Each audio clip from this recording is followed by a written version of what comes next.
We live in this postmodern world, don't we, where truth is now seen as subjective. And this has resulted in some people taking their own meaning from the word of God and applying it exactly how they want to as an individual.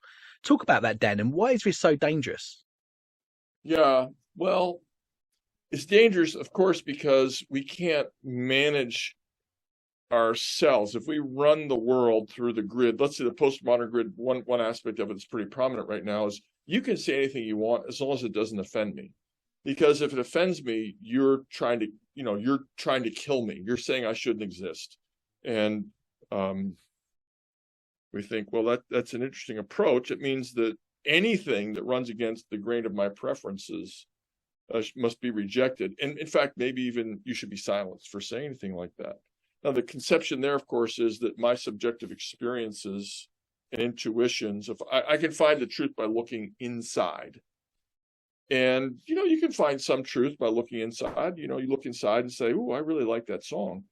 But you can't govern your life by looking inside.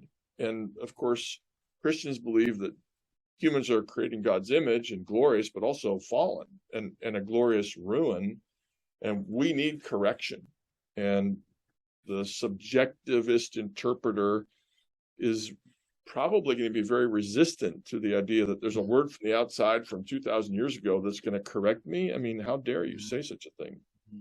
And then, of course, we can't really hear from the Lord if that's our set of expectations or presuppositions when we read the Bible.